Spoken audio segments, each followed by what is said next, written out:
a new kind of YouTube channel where we set off on a paranormal adventure. I've had about, I would say, 3 major paranormal experiences in my life. One as a child. Real people. So I actually have like 2 experiences. One is secondhand and one is firsthand. Sharing your ghost story. All right. real experiences. So, Dave, how long have you been doing paranormal investigations? So join us in questioning the weird.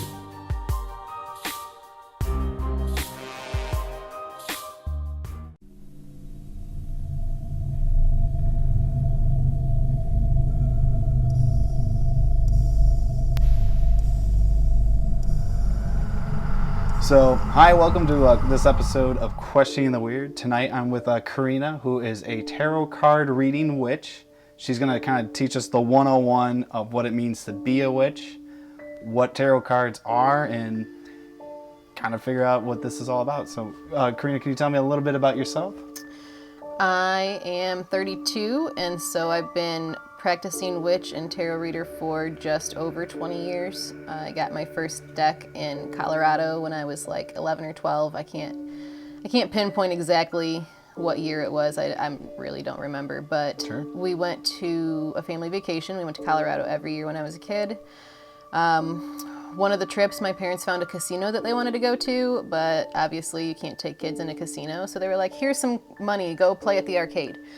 So I wasn't interested in the arcade. I went into a metaphysical, like crystal tarot rock shop instead and spent all my arcade money on my first tarot deck. So I was 11 or 12 when I got it. I still have it. I don't use it anymore because it's really, really beat up. But I still have it. It was my first one.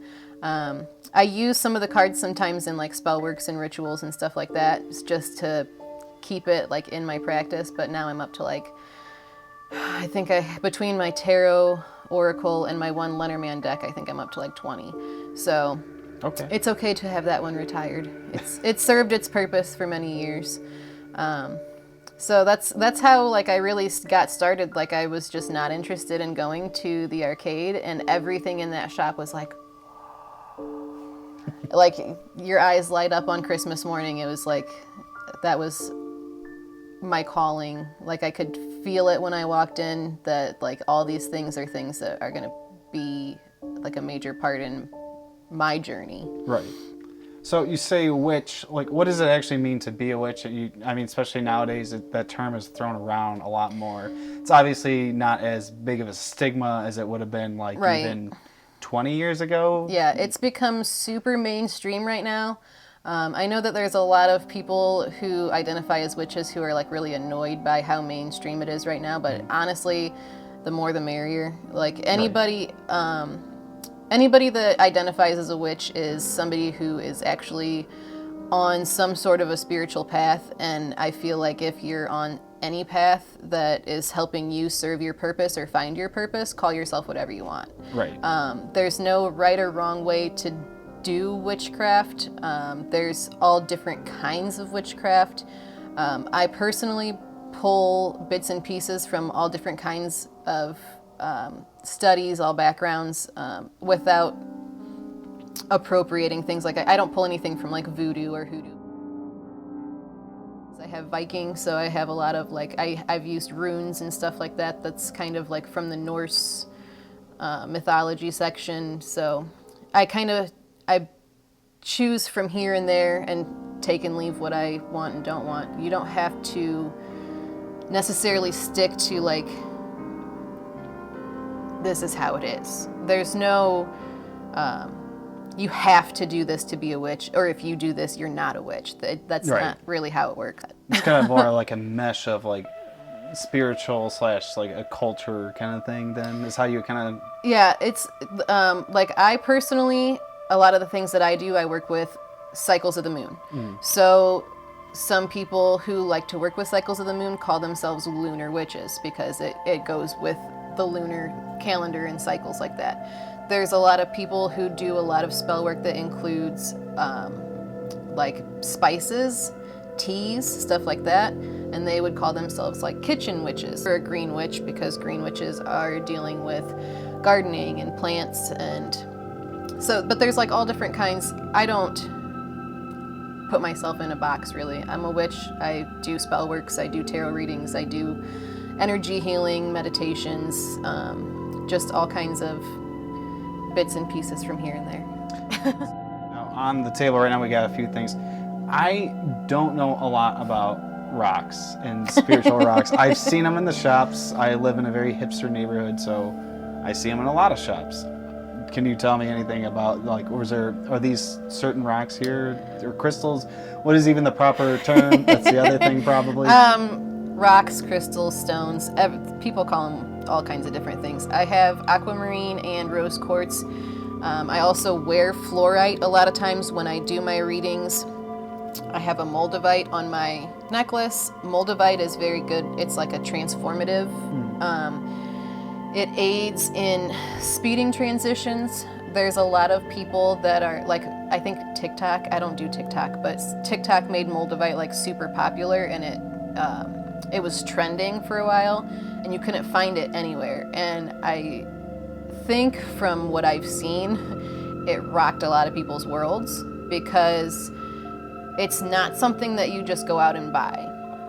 If you are in a position where you're thinking about moving, or you're thinking about quitting your job, or you're thinking about leaving your partner or whatever, and then you go and buy moldavite, you better be ready for the ride that you're going to go on, because it's not going to let you sit and hem and haw about what you're going to do and when you're going to do it. You're going now. Right. So, just like the whole TikTok thing that blew that up, there was a lot of people that didn't understand what they were doing, and didn't, like, I've had a couple of people like, I don't even know how do I get rid of this? And you bought it, you got it now. Can you not just throw it out? I mean, chuck it in the river? There's been some people that I've heard of that have gifted it to somebody else, or sometimes people will get rid of, like, if you gift it to somebody else and they accept it and they want it, and usually that's good enough. Sometimes though, when you try and get rid of something, it just doesn't go away. Right. So I've had some people tell me some stories about that too, where they didn't want it anymore and they were like, I'm just, throw it in the trash, and then it pops up in the floorboard of their car or something, and they're like, how did this get here? So sometimes it's not as easy as that. So just, I think a lot of people, especially with trending things, don't do a lot of research, and should. But I always carry stones. Fluorite, I always wear when I do readings. It's one of the crown chakra stones, so it helps with intuition and getting clear messages rather than vague things.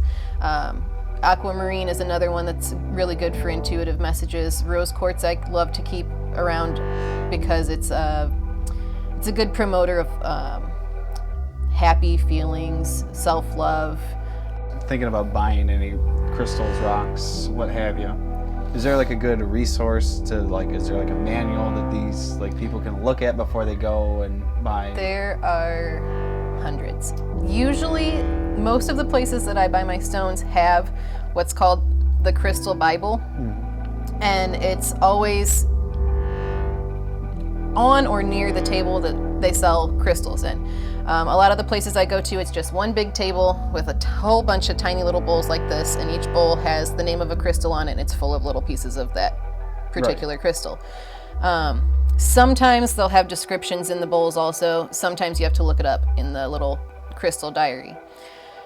There's also a place that I really like to go to buy my crystals. They have a few locations. I think it's not in Chicago, but maybe Lockport or Rockford or something up there. They have a location. It's called Rock Soul Love, and they have, they do a thing called the Crystal Game, where one of their employees, who are all great, I love all of them, they're usually very good at what they do, and they have very intuitive employees. They will they'll grab 3 or 5 stones that they think might call to you, and they'll play the crystal game, where you stand still and they kind of run it up and down your aura field, and if it pushes you back, that's not the stone for you. Right. So they'll do that. They'll find the one that like connects with you, and then they'll usually look up that crystal in their little crystal Bible and tell you, this is what this is what it does. And usually the person playing the crystal game is like, wow, that is really like, that makes a lot of sense, that would be something that would be drawn to me.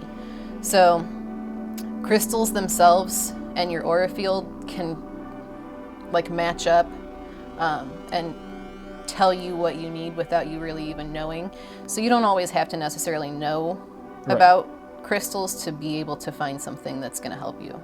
And even like sometimes I wouldn't necessarily trust Google, but if you're like, I'm having terrible nightmares, and you want to Google, crystals that'll help with nightmares, it'll pop up amethyst. Put an amethyst in your pillowcase. It'll help you with your nightmares. So sometimes you can Google it and it's reliable information. Sometimes you should just talk to somebody that knows what they're doing. Talking about.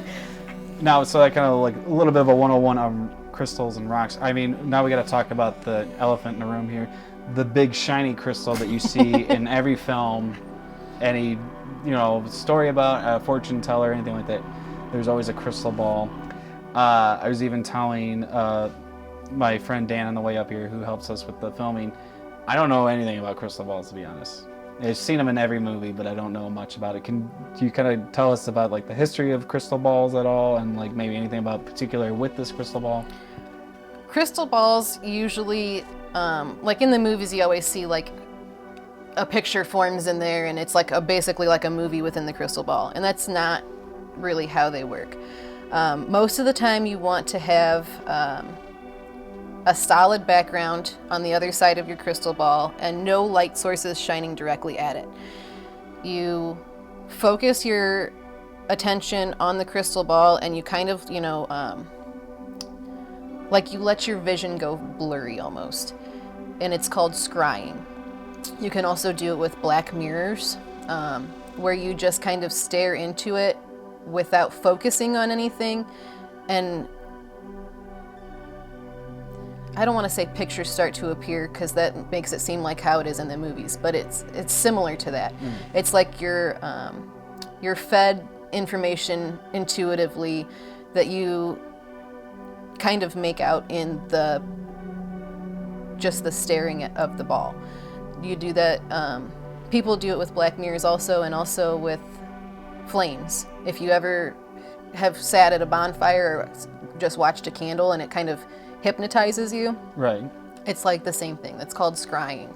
And you can get information if you're open to it. A lot of times people will just stare at something, and like a campfire or something, and it just hypnotizes them a little bit and they don't really get anything from it. Those are people that they're kind of closed off to stuff like that. So you have to be open to it to be able to get a message from it.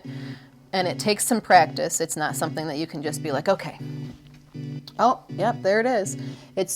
You have to spend some time with it. Meditation helps, things like that. But it is something that people have gotten really good results with.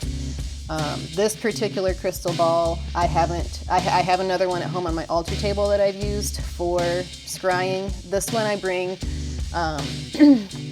it's kind of like my prop crystal ball.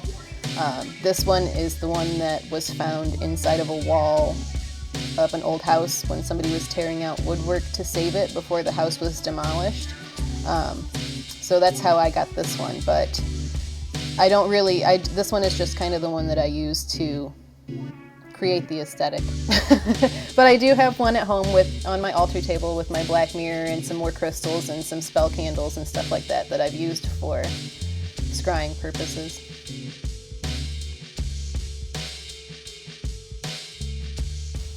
Can you tell me a little bit more about, like, I know we kind of briefly talked about it, but like being a witch, what like the history? It's actually a lot more mainstream. There's a lot of people who are against it being so mainstream because I think maybe they feel like it takes away from witchcraft, right. But I don't necessarily feel that that's an issue. I feel like the more witches we can get on the same page, the better. Like, there's been so many like witch hunts, you know, when they were burning witches at the stake that weren't even actually witches, they were just odd or single women that, you know, lived by themselves, and that was weird. Just and then now, like, there was a long time where witches were afraid to come out because of that. Right. But I feel like now with like everybody is like getting their rights. Like the gay community is getting their rights. The women got their rights to vote and to go to work and all. Like everybody's getting all their rights, and people are like, maybe it's not going to be so bad to come out. I feel like it's witchcraft is more about empowering yourself than it is about like hexing people and all the stuff that you see in the movies. It's more like being in touch with yourself and being in touch with nature. And I don't know, it's like it's your own spiritual journey to figure out your purpose and live your life to where you're actually going to feel like you've done something good for yourself, for your family, for your community. Like you're not gonna, not every person is going to be somebody that is famous and goes down in history and we learn about in history books, but you can be a positive impact in your community, in your family, and a lot of people are using their spiritual practices to do that. And if that's what they call witchcraft, then it's just, that's what it is. Mainstream, everything's come more mainstream, and people are more comfortable with being able to say, yeah, I'm a witch and that's what I do. Now, what's like the day-to-day, like being a witch? I mean, obviously, like, it's kind of a religion, but more of a, as you said, it's more about a spiritual journey for yourself. Like, what is like the day-to-day regimen? I mean, obviously you brought up like hexes and such, but I don't, is there like a covenant nowadays, or is that just kind of like more folklore? That's a lot of like movie type of stuff. Honestly, the day-to-day practices of most witches aren't really all that different from everybody else's day-to-day practices. The big difference for me is when there's like the lunar cycles, when you have your full moons and your new moons, what you're focusing on. That's the big difference to me. If you're in a lunar cycle where you're going from a new moon to a full moon, you're in the process of like manifesting things and trying to further projects or start projects. If you're in a phase of the full moon going to a new moon, you're more in the cleaning up, getting rid of negativity. From the new moon to the full moon, you're growing things as the moon grows. From the full moon to the new moon, you're getting rid of things as the moon is disappearing. So that's really the only thing that I personally would consider something that I do differently, is just the things that I focus on during certain times. Right. Other than that, it's not really, I mean, when you light birthday candles to blow them out, you're doing spell work, you're doing a ritual. That's you're making a wish that you want to come true. It's the same thing. Just when witches do it, it's, you know, a little bit more, like I'll maybe carve in a candle, I'll dress it with oils, I'll dress it with lavender, whatever, depending on what my spell work that I'm trying to do, what I'm trying to accomplish. But you light the same candle. The only difference is birthday candles, you make a wish, you blow them out. Spell candles, you set your intention while you're making your spell candle and it burns out. You don't want to blow it out, you let it burn all the way out. It's just little things that there's a lot of things that people do nowadays that they don't realize is witchcraft. And then there's a lot of things that are really stigmatized as witchcraft that aren't necessarily even witchcraft. They're the Hollywood witchcraft. Now, talking about stigmas and stereotypes, we got a deck of tarot cards. Now, can you tell me a little bit how, like, are witchcraft and tarot cards one and the same, or are they kind of just intertwined or completely different? So tarot cards are a tool that anybody can use. You don't have to be a witch to use tarot cards. You don't have to use tarot cards if you're a witch. So there's a lot of people that I know that are Christians and Catholics that use tarot cards. Some people use them to give readings to other people. I do that, as well as sometimes if I'm having like a particularly rough day, or if I'm nervous about something or excited about something, I'll just pull a single card just to get the feel of what's going on with the situation. I do weekly cards of the week for like my Instagram and Facebook pages. There are so many different things that you can do with tarot cards. Tarot cards were invented in northern Italy, I believe, in like 1430, and they were a game. It was just like bridge or any other card game. It wasn't until almost 300 years later in France that they became a divination tool. So when they became a divination tool, the name is escaping me right now, but there was a Frenchman that took the tarot deck and made it like correspond with the 4 elements. So you have your minors are all your ace through kings of your pentacles, swords, wands, and cups. And then you have your majors, which is like your high priestess, your empress, your emperor, the world, the devil, all those cards. Every tarot deck has the same 78 card structure. You can get oracle decks that are completely different. They're another divination tool in a card form, but they're not structured. They can have different numbers of cards. The cards don't have necessarily the same meanings. But every tarot deck has the same 78 card structure. Every so often you'll find one that like I believe in this particular deck, there's a karma card instead of the devil card. So sometimes they are a little bit different in the naming of the cards, but they all have basically the same structure. It's generally the same meanings for cards, but also some readers don't read cards by the book meaning. Right. Some readers will lay out a spread and they'll look at the cards and they will go off of what the book says each card means, and they will put it together that way. Some do more intuitive readings. Some do readings where they read the cards, the pictures on the cards as like a story. So there's all different kinds of ways that you can read cards. You can also actually read regular playing cards. I've done that before in a pinch.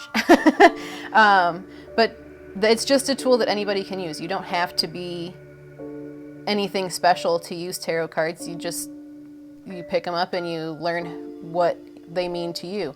You can go by the book meaning. You can go by the pictures. You can go by what you feel when you flip them over.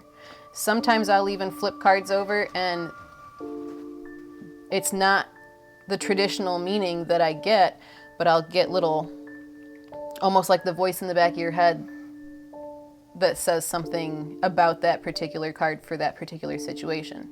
Right. Now, so like Ouija boards invite spirits to come and talk to you. Now, are tarot cards the same? Like, are you inviting anything to speak with you with tarot cards, or does that kind of all depend on what you're trying to do with the cards? Or personally, I do not. Before I do a reading, I will talk to my personal spirit guides and make sure that they are there to assist me with presenting clear messages and getting clear messages to come through. But I don't necessarily speak to anybody on the other side. There are some really great tarot readers. I went and got a reading for my birthday, and the man that did my reading for my birthday read my cards twice. And by that I mean he picked the card, and without looking at what card it was, he pulled the card out and he told me something about myself. And if I said that was correct, he would set it down and pull the next card, tell me something about myself. Then after he got all the cards laid out, he said, so you would tell me, you agree that these are your cards. These cards are for you. Yes. Then he flipped them over and read the cards and their meanings based off of what the cards actually were. He was an amazing reader. I loved having my reading done by him. I have never done it that way or seen anybody else that has done it that way, but he was very good and it really kind of broadened my horizons on like how differently different readers read, because I've never seen or heard of anybody reading that way, but it blew me away. Seems like now. Yeah, I've never. I mean, I'm very novice at best with tarot cards. I've never heard it that way. I know, like, there's different ways that you can lay the cards out. Right. Like, what does that mean in that regard? Like, how do you like lay the cards out? How does that kind of help you? Different positionings and numbers of cards are called spreads. So there's basic 3-card spreads, 5-card spreads. There's really intricate ones. Some of them are really simple. Some of them are more complicated. I don't usually do specific spreads when I'm doing readings. I'll lay 4 or 5 cards out. I'll read what those cards mean to me in the order that they're laid in. Because like, one card can mean something completely different if it's laid next to the Empress as if it's laid next to like the 9 of Swords. It just depends what the cards are and what order they're in, what they're trying to tell you. So I will throw 4 or 5 cards out and see what I get. Then I'll throw a few more out and see what I get from there. And usually when I'm doing readings, it's like a conversation. Mm-hmm. It's back and forth. I'll pull some cards out and I'll say, you know, it looks like this, and this is going on. What does that mean to you? And then, you know, if it's something that has to do with like a certain area of their life, then I'll understand like my next cards are probably going to be about that same thing, just further into it. There will also be times where sometimes I'll say, you know, this is what I'm getting from these particular cards, and they'll say, well, when? So then I'll just pull like 1 extra card to see if I can get a time frame from that card. And then we'll go into my next row of 4 or 5 cards. I don't generally do a lot of spreads with a lot of structure just because I like to have the freedom of pulling however many cards I feel like I need to pull in any particular, you know, aspect of the conversation. But there are people that will do, you know, this spread and this spread only, or they've got these 4 that they go to and that's it. It's just all about preference. Cool. Now, what kind of deck is this sitting in here? Because there's different kinds of decks, correct? This particular deck it's a tarot deck. It's the Witch's Tarot, so it has a lot of like pagan and Wiccan imagery in it. So like, all the tarot decks have your 4 suits. Generally, they represent earth, air, fire, and water. Sometimes they're literally earth, air, fire, and water. These ones are pentacles, swords, cups, and wands. So that has, like the wands obviously would be something that would be witchy. And a lot of the symbolism in the deck is like pagan inspired. So it just depends. A lot of different ones, like the traditional Rider-Waite deck is more like medieval type of imagery. This is a lot more modern. Like the buildings are more still like castle-like and stuff, but the clothing and the expressions and stuff like that are a lot more modern. So it just depends. I've got some decks that are completely animal-based decks. I've got my eye on one that's all cats. There are a whole bunch of different kinds of decks, but and that's another thing that with everything being more mainstream, I think there's even like a Lisa Frank deck. I want to say that there was one that they're getting a Kickstarter for that's got like Marty McFly and the DeLorean as the chariot.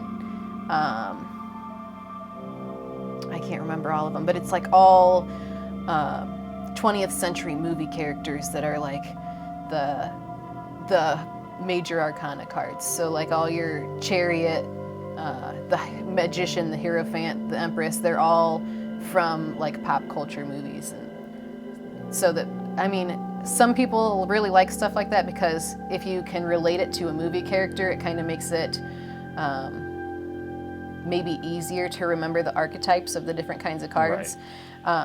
Some people are like, that's fluffy bullshit. So, I mean, there's something out there for everybody. If you are interested in tarot, there is a deck out there for you. Great. Well, I guess that's a good mood point then. If somebody was wanting to have you do a tarot reading, can you do it like in person, online, or what's the best way to get in contact with you if they have more questions? Or because obviously I'm not the person to talk about it. I'm just trying to figure these things out. I do readings online. I do readings over the phone. I do readings here at the Balanced Spirit. I do events. I've got a couple events next month. So I do a lot of different, I'm all over the place. So a lot of people find me through my Facebook or my Instagram, Cards with Corinna. Most of my appointments that I make go through my Cards with Corinna Facebook page. Really appreciate you letting us come to your shop, or at least your corner of the shop, and talk about tarot cards, witchcraft, and just a little of everything. So thanks a ton. Thank you. It's been fun.